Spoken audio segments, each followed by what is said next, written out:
freaking first cut. Golly. What's going on, YouTube? Absolute madness at TPC Twin Cities on Sunday, and a fan favorite adds a win to his resume. We'll cover all that and maybe look ahead to the Rocket Mortgage. Hit the like button. Make sure you're subscribed. We'll jump into it right now. Welcome to the First Cut Podcast. I'm Rick Gehman, that right there. Mark Immelman. He is donning his traditional Sunday black on black on black. Good to see you, Mark. It's good to be here. What a fun day. Look, to be out there with Tony, he's one of the great guys. Covered him for 2 days. He and Tom Hoagie, they're both awesome and a whole lot of fun. But you know, I just watched 1 or 2 clips on Twitter from our show, and to watch the interaction between Nick Faldo and Jim Nantz at the top of the show, and they do the whole spiel, you know, and Nick goes, well, you know, the only excitement I can give you is Tony Finau's going to win. And he goes like this, and Jim goes, what? And lo and behold, Nick Stradamus was correct. Well, that would be exciting, and it was exciting. We'll talk about how that all went down. Greg will be with us here in just a few minutes. He called me. He'll said he'll be here in like 3 or 4 minutes. So we'll keep an eye out for Greg. In the meantime, I will remind everyone to go ahead and vote for us as the best sports podcast in the People's Choice Podcast Awards. I believe we are the only golf podcast available. We need all the help we can get to go up against the big boys of football and basketball and every other sport that you listen to in podcast form. So here's what you do. You go down into the description, you find the link, you go down to the sports category, and you vote for the First Cut Golf Podcast. There is also a QR code if you're watching on YouTube, or if you want to type it in yourself, the URL is podcastawards.com/app/sign up. That would be very much appreciated, and we'll see how far we can go. Whew. Mark, what is it about TPC Twin Cities that just creates all the drama down the stretch? Water, bro. Jeez, there's water everywhere. We're in the land of 10,000 lakes. And everywhere you turn, it seems like there's a pond or a water hazard. And they're all, I wouldn't say conveniently placed, but just the way the whole shape around them. The water sort of turns dog legs, like I think of the 14th. And then, of course, you got 17 with the water is all cover, and 18 with the water down the right. And just somehow, maybe it's the Arnold Palmer design, I don't know, but the wind is always blowing off the water. So you don't want to try and turn one against the wind, for argument's sakes, to hold a fairway. So you've got to aim the thing over the penalty area, over the water, and then work it off there. And that's always uncomfortable. And so it's you know, it's not St. Andrews. It's not TPC Sawgrass, the stadium course, but it's a really good track. And it's provided some exciting finishes over the last few seasons because it's never in. I mean, probably the most telling moment that I had over the last 2 days of broadcast was 18. I mean, it is straight into the wind, and the wind is blustery, right? It's not consistent. And any golfer watching this, they will know that, you know, the wind exacerbates if you're into any sort of misstrike. And you're playing into the fan on 16, into the quartering on 17, 18 straight into on the tee shot, and then across you from your left in on the second and the third ish. And Tony Finau drives the thing in the water, and I'm setting up the layup, and Tom Hoagie comes walking past me after he's hit in the fairway and laid up. And it's reachable for all of them in the field on a normal day. And he looks at me and he sort of shakes his head. He goes, have you ever seen a par 5 play this hard in your life before? And I was like, no, man. And I actually used that on the air because he walked past me quite seriously, and there was no exaggeration. He's like, this is freaking crazy hard. Into this wind like this, there's water on the right, fescue on the left, and you've got to try and finish a golf tournament. It is the ultimate test in the physical gifts and, of course, your mental acumen. Yeah, only 4 years of history for this event at this golf course, and it is certainly been a lot of fun. Normally, Mark, we would start with the winner. However, when a Sunday like this plays out like we had today, I think going a little bit more chronologically makes sense. It was Scott Piercy who entered the day 4 shots clear of his next closest chaser. It was Scott Piercy who was looking for his 5th career PGA Tour victory. It was Scott Piercy who we thought maybe all the drama already occurred on Saturday, Mark, when he was full on in blister gait, and he was walking with one shoe for the entirety of the day. And when he got off to a solid start, rolls in a long birdie putt on number 6, I'm starting to think, okay, he's got the pace on the greens. It looks like it's going to be a victory here for Scott Piercy. Yeah, it sucks. It sucks for Scott. It sucks for any golf fans. It's just hard to be around. And on the trip back to the hotel, we've got like a 30-minute commute. I touched base with Dottie Pepper, who had his group, and she was like, it's just, you feel kind of dirty when you're done, after having worked that sort of thing, because there's nothing you can do. And this poor golfer, whoever it might be, we've all been there, is stuck on this island, and there's no way you can hide. And when you're in the final group, there's absolutely no way you can hide because there's cameras everywhere. All the fans are out there. And by the way, the fans in Minnesota turned out en masse this afternoon. It was lots of fun. But as I looked at it, Scott has always been a great ball striker. But here's the thing, and I'm talking golf instructor now, and this is beyond the statistics. So humor me here, please, Rick. I suppose. Okay, yeah. All right. So when you're making a golf swing change, there's an element of like everything's going right, like we saw him. He couldn't put a foot wrong, right? But as soon as you apply pressure, and as soon as something turns, and here's the thing as a golfer, especially if you've played so well for 54 holes, that something's got to give. There's going to be that little stretch of golf that you have to somehow survive. But when you're surviving and you're trying to do something that you haven't done for, I don't know, 6 months, a year, 2 years, whatever the case might be, it's new. And now you're feeling uncomfortable because of the pressure. Things are going wrong. And then you're looking at the board. You're like, well, I was 5 ahead and now I'm only 3 ahead. And oh my goodness, there's Finau in front and there's Hoagie and there's Noyes. And then I'm battling my golf swing. And then you add to that this freaking cross-quarterly breeze on all those holes. 14, 15, 12-ish to a certain extent, that is just uncomfortable for a right-hander, because if you're feeling kind of stuck and the wind's over your shoulder like this, it just exacerbates a wide right miss, which we saw Piercy there on 14, plug one in the fairway bunker. So from a teacher's point of view, I hate to say I saw it coming, but you knew there was going to be some hard times. And then you also knew coming down the stretch then that with a left to right wind, penalty areas down the left-hand side on a couple of those holes, that was just going to be uncomfortable. And sadly, 14 tripped him up. It was just horrid to watch. I felt sick for him. But that's golf. Every shot makes someone happy and every shot makes someone sad. And for Piercy to have to deal with that, this one, I think, this is just my opinion, don't shoot me down on social media, this will be harder to swallow for Piercy than what Rory's one last week at the Open will be. Because Rory was roundly outplayed coming down the stretch.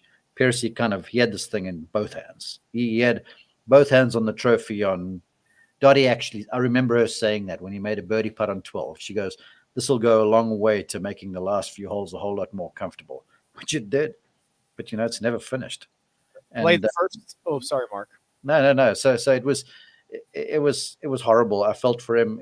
You hate to be a golfer in that place. And as me, as a lover of golf and a guy who knows these people, it's just not nice to watch a person struggle coming in like that. Played the first 12 at even par.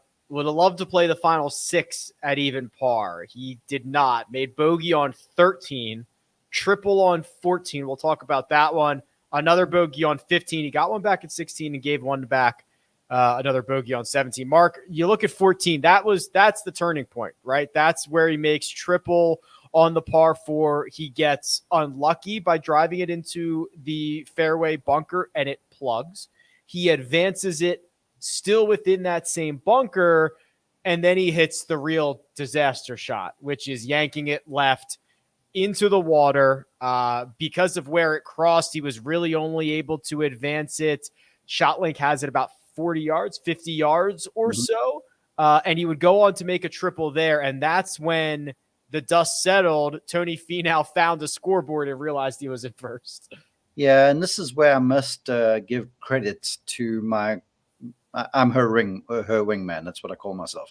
Dottie is a pro. She's won major championships. She's called golf since Moby Dick was a minnow, and she knows her stuff. And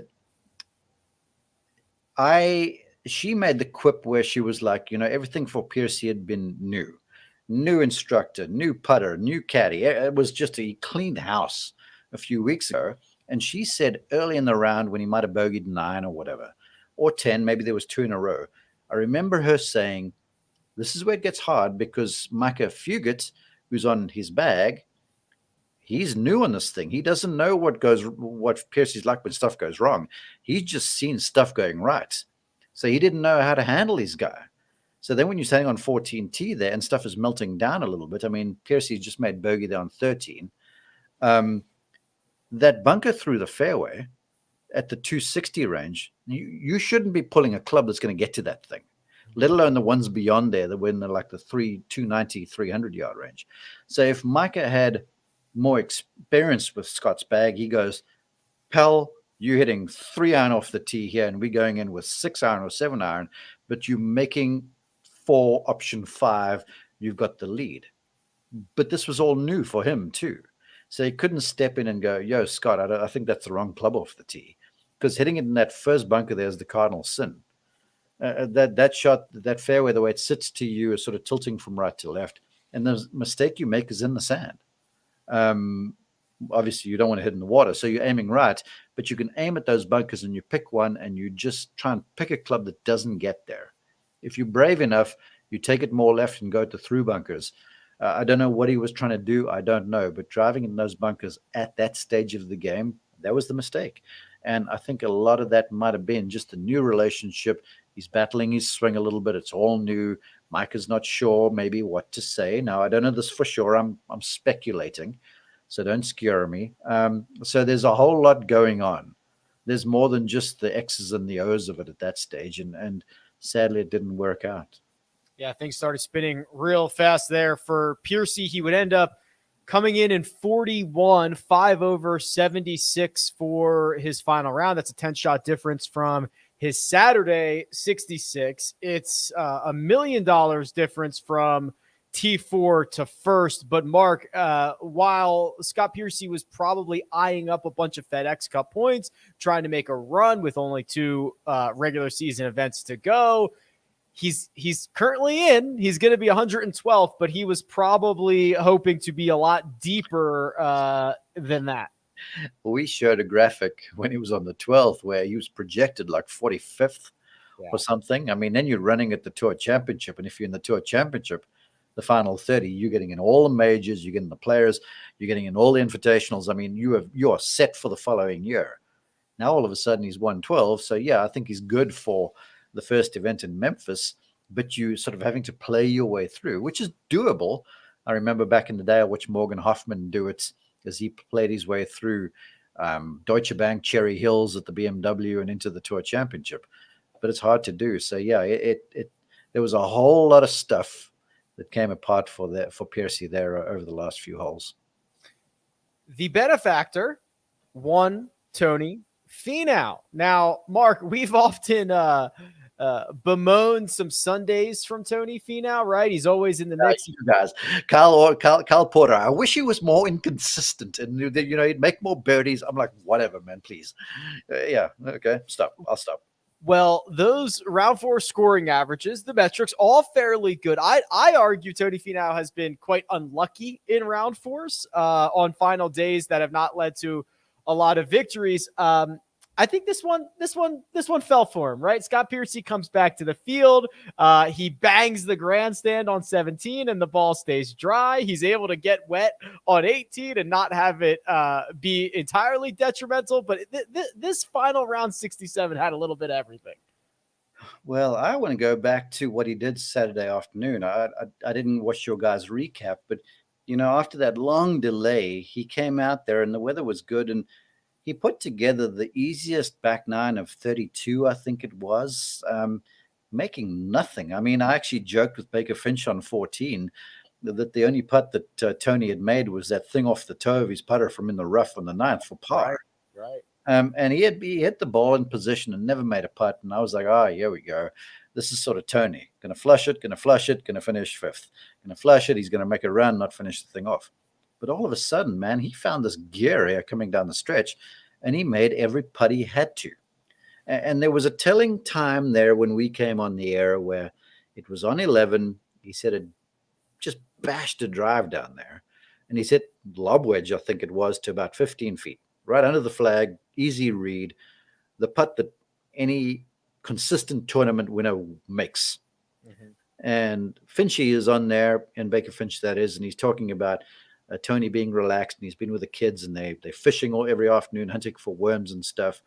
And I get a few seconds, and I come in and go, I'm like, well, he's fishing for a birdie here, and this is like a must make. And he buries the thing. And when he made that, I was like, yeah, we are. But then he doesn't make a birdie on the 12th hole, which, you know, he had a good look there, but he left the putt short. And I was like, oh, yeah, we are. And then when he made that birdie on 14, which was perfectly constructed, he went with 4-iron off the tee there to keep the bunkers out of play, and hit 9-iron from like 170. Just an exquisite shot to about 15 feet, made the sliding left to righter, which was difficult. And then I was like, here we are. And all of a sudden he's in front. And then he makes that bomb on 15, and he sort of squibbed his way in a little bit, but he looked like a tournament winner.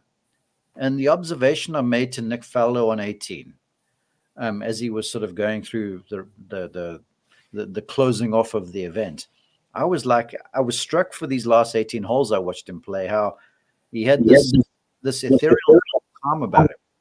And he looked more at peace with himself than when I've ever seen him play before.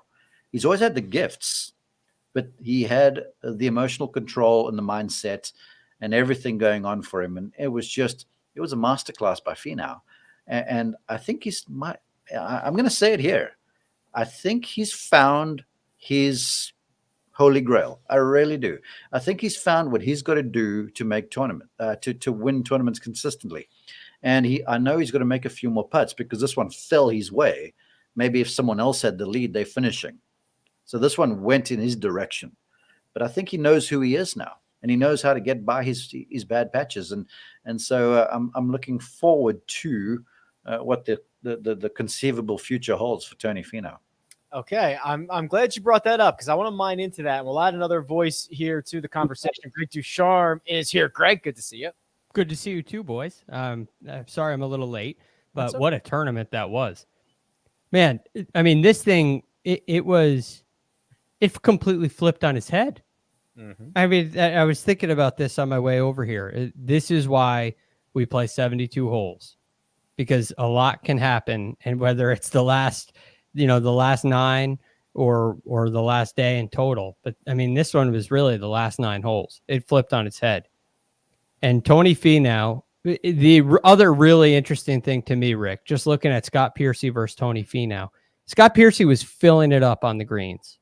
And when his ball striking wasn't up to the level of Tony Finau's, and when all of a sudden the wind starts picking up on Sunday, the misses for Piercy that were on the green 30 feet leading to a birdie, or just in the rough in the fairway, it started to get bad. And that can happen, but for Tony Finau, who's hitting the ball so well, he was able to handle that wind and handle the difficulty of the conditions better than Scott Piercy. And I know there's pressure. I know there's a lot of that stuff, but the guy that came into the day, the best in the field, strokes gained tee to green, ends up winning. And it took a long time for that putter to get hot. And that's why it ends up being so dramatic. Well, Greg, I'll throw this right back to you here, because Mark was making some really great points and things that we have talked about, like on Mondays when we look at kind of the advanced metrics. Like this was brewing for Tony Finau, right? I mean, the striking numbers have been phenomenal. The putter had been much better. A couple of close calls in the mix. Like this had been trending. Yes, it absolutely had. And he was a guy on this Monday that I really liked. And I said that he was the best player in this field. And he was, but that doesn't always mean that you're going to win. But what Tony had going on, especially with his iron play coming in. I think it was, I'm pulling it up right now, but I think it was 6 of 8 straight. It's even better than that. 1, 2, 3. Yeah, it's 7 of 8. 7 of 8 straight events where he gained strokes approaching the green. And it's a good number, 4, 5 of 7 on the greens. Right. And so this is a player who's trending in the right direction. And he checked all the boxes coming into the week, and it played out the way that he wanted to. I mean, look, Scott Piercy through 54 holes was an outlier. It was an unbelievable putting performance by him through the first 3 rounds. I mean, unbelievable. And sometimes that lasts all 4 rounds. That can happen. But if you're Tony Finau, you can look at this and say, even if I didn't win, I played great golf.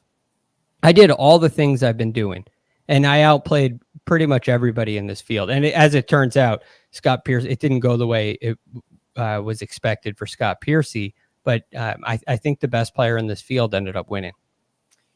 Mark, I mentioned it, but he bangs one into the grandstand on 17.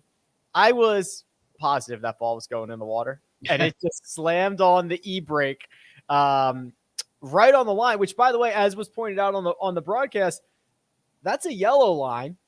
You don't get to drop it up there, right? He would have had to have. Is there a drop zone, or would he have to re-tee that if that goes? Yeah, there was a drop zone at about 110 yards, I think it was. But the way it shook out, he's just made a beautiful birdie there on 16, where he's gotten it up and down from not an easy spot. Tight lie, had to land the ball on like a crown, have it spin and release down a hill, and he played it just perfectly.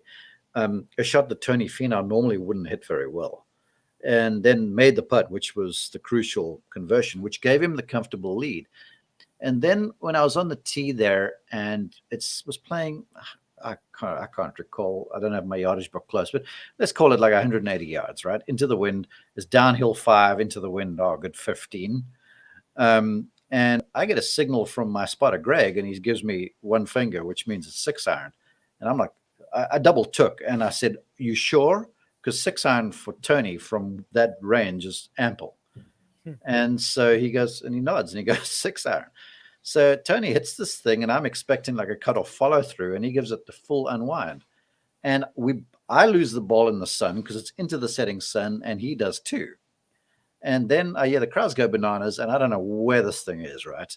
And I look at my monitor, and I see the ball sort of running backwards towards where the yellow line was. And I'm like, in my head, I'm like, what on earth is happening?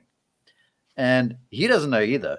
So we walking ahead, and we go to break. And then I hear Baker Finch talking about the yellow line and stuff like this. And Tony's looking at me going, "Is it safe? Is it safe?" And I'm like, "Yeah, I think it is. I'm getting the word that we're up there." And he goes, "Where is it?"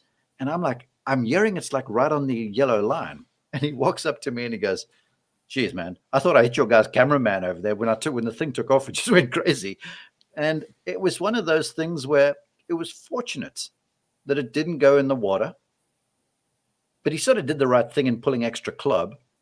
He sort of pulled one a little bit and it got on the wind, which was the wrong thing to do. But there's so many ramifications that are going on when you're on the 71st hole. There's crosswinds blowing, gusting and stuff. You're unsure. You don't want to hit it in Kingdom Come there in the water. The bunker's on the right, and that's not the best place ever. So he did the right thing and just juiced one with the adrenaline, and it went through the wind. So it was all very odd. And yes, it turned out great. And your observation about the luck is a big deal, because things they sort of have to run your way if you want to win. There's never going to be a time anyone who's ever won a 4-round tournament, not those 54-hole things, but the real 4-round tournaments. That's by the way, the second reference, one from each about how 54-hole tournaments are not real tournaments. there's going to be a time or two, or probably even 3, where you've gotten a break, and those sort of have to happen. Now, you speak to Gary Player, and he'll say, "Well, winners make their breaks, and the more I practice, the luckier I get," and stuff like that. There is merit to that argument, but things have to roll your way. Any gambler, Rick, you live in Vegas, who goes on a run, there's 1 or 2 cards that fall their way, and then they can capitalize on that. And that's what Finau did. The breaks that he got he took advantage of. Now, Finau 1.0, he would get a break and not necessarily take advantage of it, but he did that today. And then just to sort of put a bow on that conversation, he's what's leading by 4 going to 18. And the fact that he pulled driver, when I saw this club come out the bag, I was like, "Jeez!" And in my head, I'm thinking Sahith Theegala on the final hole at Travelers, who I was also covering. And I set it up, and I'm giving a number through the fairway on the left where I saw Piercy and Grillo hit the thing. And I actually said this to Nick. I'm like, it's 300 through the fairway. I'm not that sure why he's hitting driver. And Nick built on that. Fellow that is. And then he hits driver, and the thing's down the right. And I'm like, that thing's got one destination. And it was so curious to me that he's got this unreal break on 17, makes an unreal 4. He walks off the green, right? And I laugh because I'm standing there, I'm smiling at him, and he goes, 1, 2, 3. And he goes, 3. I'm like, yeah, you just made 3 because that's the break. Then he goes and drives in the water on 18. And I was like, oh my goodness, no. But it worked out because his lead was big enough. Suffice to say that he cannot do that in another event if he wants to win the really big stuff where you're going to have, I don't know, these guys whose names rhyme with Thomas and McIlroy and all those folks right on your tail. Yeah, if you told me that Tony Finau would make bogey on 18 in contention and still win, I'd be pretty surprised. Greg, count them up. 1, 2, 3 victories now on the resume for Tony Finau. He had to wait a very long time between win number one and win number 2, like 5.5 years. Win 2 and win 3, much closer together, about 11 months or so. Are we going to see Tony Finau a little bit more confidence? He's always in the mix. Maybe now he goes on a little bit of a little lucky streak. Things start falling his way. He starts piling these up. Well, as much as he's been in contention through his career, I would not be surprised if the law of averages came into effect here, right? And that's how I would look at it if he went on a run and continued to rattle off wins. Like the guy puts himself there constantly, all the time, and at some point, I mean, he's very good on Sundays. He's a good close. This year, he's at least entering the week. He was 3rd in round 4 scoring average, 34th in round 3 scoring average. He's bagging on him just about 6 months ago, and I couldn't play on Sundays. What's happened? No, that he in the moments when he had opportunities to win, he would fall apart, or something would go wrong for him. It just seemed like something always went wrong. Something went wrong here too. In this week, we just had a big enough lead to show for it. But I guess here's my point, Mark. After that win at the Northern Trust, his Sunday performance changed, and all of a sudden he's started to play better on Sunday. Tell me what's different, Greg. I respect your golfing savvy. Tell me. Yeah, I would think that it's confidence. 1. I think that's a big part of it. 2, I think he hasn't quite been in contention on Sundays as much. So there's been a number of backdoor top finishes, if you will. I'm going to give you one more chance. And 3 is? He's putting better on Sunday. Well done. Yeah. He's putting better. He's putting better in general, especially recently. And so it's occasionally, like this week, it took a long time for the putter to get hot, but he has finally his good putting day is on Sunday. He's 2nd in the field in strokes gained putting on Sunday. Well, so that makes a big difference. But that's the point, that when you guys talk about, the ball strikers have the advantage, this is the truth, because they will last for longer, but they will not win if they do not make putts at the crucial times. They'll be around because they will keep themselves in the game. Like, to me, great ball striking will get you somewhere from 72 to 70-ish score-wise on a par 72. You turn those numbers low by making some putts. And then you make everything inside of 6-7 feet on a day. You shoot 68-ish, 67. Then you make a few bombs like you did today. All of a sudden, that becomes, the 67s and below kind of thing. And the difference with Finau now, that's bad. With Finau, I got a bit of a stutter there, is that he's now making this sort of stuff on Sunday afternoon when they hand out checks. I will stay on this hill. I will battle on this mountain until my dying day arrives. That I promise you. Well, Mark, first of all, I wouldn't argue that with you. I think that's the entire theory with my entire theory anyway with putting is that putting matters more and more and more the more zoomed in you look, right? Putting matters in the moments. Mm-hmm. And it doesn't matter what you rank for the year. What does matter is when you have a 6-foot putt to stay within one or tie the lead or win, can you make it? And that's when everything is on the line. And that's why I would say confidence is the first ingredient for Finau. What's made the difference? He's improved his putting, but I think he believes now that he can make it. Yeah. Whereas before, I think he wondered if he could make it. And he said that to Amanda Balionis in Canada, where he was making a run out in front of Rory and them, and he made a big putt in the last to post something. And she interviewed him. She came to us in the break. You guys wouldn't have heard it. And she reminded Nance and Felder of the fact she goes, I remember Tony telling me that putt he made on the last proved to him that he can make putts when it matters. And that's a big deal for him closing now. I like that. Tony Finau adds his third PGA Tour victory to the resume and will now move up to, let's see, 17th in the FedEx Cup standings, and we'll check his OWGR tomorrow morning. But gentlemen, we got more to talk about, and we've got our best bets and one and done update coming up. But first, we're going to take a quick break and hear a word from our partners. And we're back. Jacob has that next week is Live Golf Bedminster. I don't think we have any lingering storylines here. We talked about it. Stenson's gone. CH3. Who was the Farady's gone. Yeah, Farady's gone. Faraday, Kokrak. And I think, Mark, I don't know if you've seen it, the Rocket Mortgage field, I think, is a lot stronger than people would have assumed it was, where I think Liv has intentionally tried to pick on what they think some of the weaker fields are going to be and go opposite. Mm-hmm. When I saw the Rocket Mortgage field, I was like, okay, that's better, way better than I thought it was going to be. Yeah, in our green room before the show this morning, we got advance notice of who's in the field, and there were collective grins from all of us announce crew because, look, Detroit is a great city.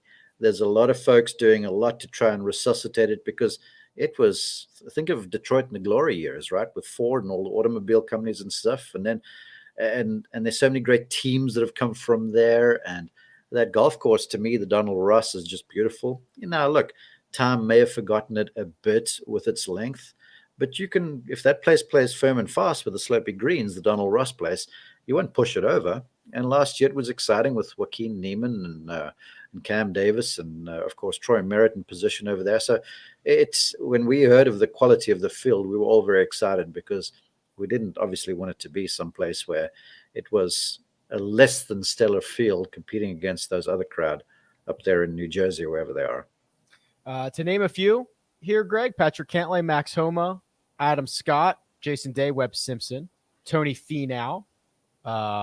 These are listed in alphabetical order. I was wondering what order this was. Will Zalatoris is in the field. Couple of Cam Young, Cam Davis to defend. Chris Goddard, Cole Hammer representing some of the younger guys. Then we got some of our favorites like Matt McNeely and where's Joaquin Neiman? Is Neiman there? I don't think he's there.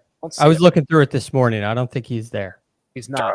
But that is Sahith's in the field.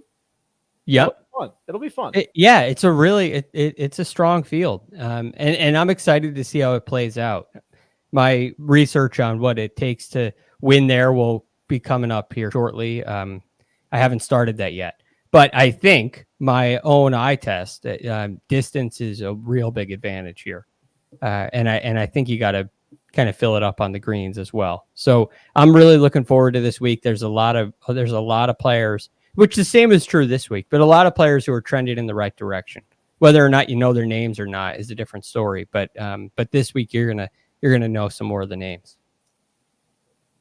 Not one, Mark, but two different major championships in our game this week. Brooke Henderson adds her second major championship to her resume, winning the Evian, and Darren Clark becomes, I don't have the exact number. I read it earlier today, but the very short list of golfers who have won the Open Championship and Senior Open. 4? Thank you, Greg. Yep. 4. I guarantee you, wherever they are, there's some Guinness being consumed right now still. Because you think Shane Lowry can party. Well, Darren Clark is the godfather of the post-round party. And he's so popular. He's the kind of guy that everyone would be in there celebrating with him, and he would invite folks. And I remember when Clarky's in the field, when I used to be in Europe and he played well, you just wanted to be around because he just incorporates everybody and everyone just has a good time. So I was happy to see him win. You know, he's worked hard on his game. I know that of late. And of course, Brooke, I mean, to make a putt on the last hole to win a tournament is cool. To do that in a major championship just elevates that to the stratosphere. And I'm so happy for her because I met her when she was an amateur playing in an event called the Spirit International down in South Texas. And she was charming and just a great player. And I had an affinity to her right away. And so I've kept tabs of what she did. And I'm so happy for her that she could get by a bad day today. So to keep herself in it and give herself a chance, which she took. I mean, think about that. You get one chance to win this thing because if it goes to a playoff, she might not. And she just gets up there and buries that thing. That speaks to just who she is. And so I'm jacked for both of them.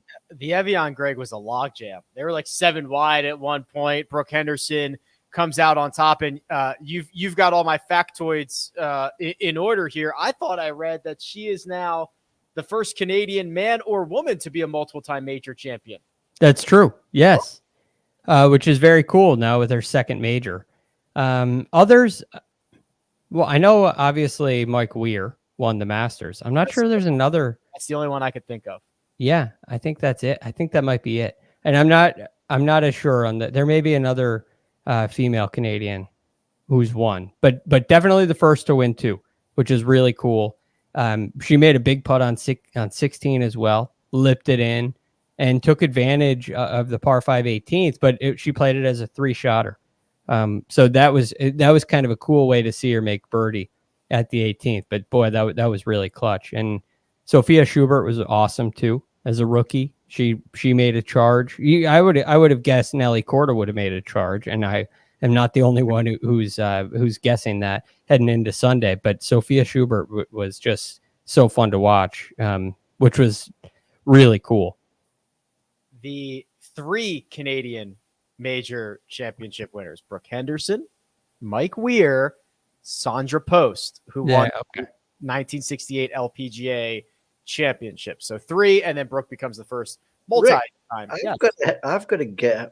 You must be expensive as hell, but I've got to get you as a researcher, man. You come up with stuff that is. You would make me such a good announcer. Gee whiz, that's incredible. Good stuff there. Bravo. And you're right. I'm very expensive, but I'll be happy to do pro bono for you, Mark. Anything you need. Oh, interesting. I only got one final thing to do, gents. It's our one and done update, and we're going to do that. But first, we're going to take a quick break and hear a word from our partners. And we're back. Okay, I'm going to try to do this like Jacob does, where I'm going to share my screen. Give me 3 seconds to figure this out. 3, 2. I didn't. You did it. I didn't even need all 3 seconds. All right, here we go. The one and done update. Not a lot of money going around. Let me tell you that. Sia Nejad, along with you, Greg, had Cam Davis. That's the win of the week. 103,313. I will note, I'm going to call these unofficial numbers, and I'll let Jacob add these up. I'm pretty sure about these, but he might tweak them a couple bucks in either direction. Either way, Cam Davis was the big winner. Yes, and I think really I'm the big winner because I've overcome and maybe Cam Davis has done it too, but we've overcome the Sia mush. So that has actually moved you over Coach too, which is just awesome. Yeah. So I'm fired up about it. Look, this is a great spot for Cam Davis. And I think he's playing some really good golf. And next week he goes in as a defending champ. I mean, maybe I picked him a week early. But you might have. Yeah, I might have. Because he's playing really good. Yeah. And we've already had a couple guys defend this year. He might be another one. So Sia Nejad, thought he was going to take over Kyle, who had Marty Fish for this week because he didn't put a pick in, so we gave him Marty Fish. But he is still $6,000 short. $6,000. That's like nothing. $6,000. That's wow. That's how close it is now at the bottom. Greg surpasses Coach by about 100,000. Lot of zeros. Myself, Sahith. Kyle, as mentioned, Marty Fish. Adam Svensson for Jacob, and the fans who were on a run took a big zero with Davis Riley. Coach got 16,000 from Nick Hardy, but Mark, you remain at the top, essentially unchallenged at the 3M Open with $31,000 from Adam Hadwin. I had mentioned on Tuesday that this was a week for me where I just wanted to get by sort of unscathed and to pick up a little ground on the fans and on Jacob and on Nick Hardy with 31,000. That's a win in my book. And if Neiman doesn't play next week, there's a certain Australian who I might just slide in there. He played pretty nicely this week. So we'll, I think we're in good shape as we lead into the stretch run here. That's Cam Davis he's referring to. Yeah. It seems like the goal now is just to get on. Like for me, I'm looking at this, get on the podium. Wait, I need to say something. All right. Joseph, Bosa, Joey, whoever you are, you're right. He was lucky that Adam Hadwin made the cut. I mean, come on, man. Jeez, where are you sucking this stuff out of? Goodness gracious me. It's not often you get Mark Immelman to ask you where you're sucking something out of. Look, I don't look at the comments very often, but some reason I clicked on them and they're open. Joseph, I appreciate your candor there, but sorry, buddy. You're missing the boat in a big way there. I had Maverick McNeely in a sizable one and done, and he missed a 3-footer for par on 17 and then made a 9 on 18 and cost me like $150,000. Cost himself that too, but I'm feeling it, Maverick. I'm feeling it. Oh boy. Gentlemen, anything else before we get out of here? We talked about the importance of 72 holes, right? Do you want to rehash it? So that's good. We talked about one and done. Yep. I think we're in really good shape. I'm just so happy for Tony Finau. It was no fun for Scott Piercy. I wish it happened a different way, but I'm so happy for Tony. And I must be your wingman on that call there. Look, 54 holes for me is, I used to be a college coach. That's a college event. And one of the big jumps from being a decent college player to being a professional is one, just cranking up your game in a big way, getting used to kind of living on the road by yourself, not having people do stuff for you. And then certainly playing 72 holes, because for the longest time, 72 holes has determined a champion. And on the PGA Tour, if the event's not at least 36, it's not official. You'll get the money, but you don't get all the points and the exemptions and stuff like that. And 54 holes, you're the 54-hole leader. And I can point out through the history of the game, thousands of great golfers who had a 54-hole lead that didn't have a major championship to their record or whatever the case might be. So, yeah, I'm glad you pointed that out, Greg, because it is important. I thought Greg was coming with the Greg Norman can't finish. No, I'm not going that far. That's why. Okay. I have some news, by the way. Oh, I shot a 77 today. That's my best. Oh, I saw that, Rick. Oh, that bravo, brother. Yes. Were you hitting draws out there? No, but they were straight, which is just fine. Okay. You know, I'm thinking draw, right? But they come out straight, but that's okay. I know. All right, good. But wait, I saw that you hit 12 greens in regulation as opposed to your best was 10 in years past, right? No, I had made 12 pars. I only hit 8 greens. So give me the breakdown. How many putts did you make? 31 putts. 31 putts. No 3 putts. So my pace was generally very good all day. Everything was just knock it dead. I kept the ball in play off the tee. I didn't have any 3 putts. It's amazing how far that goes when you're not piling up penalty strokes. And I flushed a couple of. I was on. I want to say this, and then I'll let Greg have it because we're both teachers deep down. Here's a way for the listeners to shoot 79. All right. You break your rounds into 6 holes. On 6 holes, I need you to hit the green in regulation and take 2 putts. On the next 6 holes, I need you to miss the green in regulation and chip and putt. And on the final 6 holes, I need you to miss the green in regulation and chip and 2 putts. If you do that without hitting the ball out of bounds and stuff or losing one, you will shoot 79. It sounds simple, isn't it? I was going to say, it sounds so easy. That's what it is. And like with all the high school golfers I work with, if you can eliminate penalty strokes, if you can avoid 3 putts, and if you can chip and putt every so often, you're going to shoot lower than you've ever shot before. Power off the tee is helpful, but keep the thing in play and chip and putt. You're going to lower your scores in the blink of an eye. Yeah, breaking 80 is a lot different than breaking 70. Yeah, no. And that's where, the distance versus getting it in play, to me, makes a really big difference. Of course, there's a tipping point for everything. But, if you're assuming you're playing the right tee boxes, then distance is less important when you're trying to break 80 than accuracy. So I completely agree with you, Mark. And it's an elimination of the mistakes. So I like to say, if you have a go-to shot where you can get the ball in play, and if you have that, you have a go-to fade, right? You can hit it all day, every day, and you can keep the ball between the trees. Well, you're going to have great success now. And then when you get on and around the greens, you make sure that your first chip finds the green, and you make sure that you don't 3-putt, which means your focus is on speed.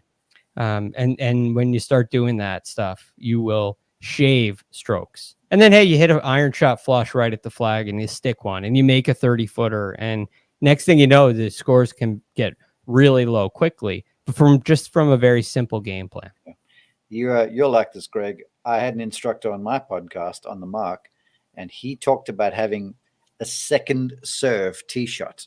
He goes, if it's going wrong, he goes, go to your second serve, that one that you get into the court like that, and you get the points started. That's the thing. Now, you make a good point, but a lot of golfers, the lion's share of golfers don't break 70. That's an elite group. Right? They're wanting to break 90 and 80 or 85, whatever the case might be. Folks, get your second serve, tee shot into play, and do what Greg said. Your scores will go down. There you go. Maybe and we'll have this podcast. I was just saying we'll have a full-on instruction podcast coming up next week. All right, Jen, speaking of next week, Rocket Mortgage, DFS preview on Monday, Mega Preview Pod Tuesday, betting final recap on Wednesday, round by round podcast after the final putt drops Thursday, Friday, Saturday, Sunday, the sprint to the finish line for the FedEx Cup playoffs. Mark Immelman is available on Twitter at Mark_Immelman. That right there, it's Greg DuCharme. You can find him on Twitter at TheRealGFD, and you can find me at Rick Run Good. This has been The First Cut. We'll catch you next time.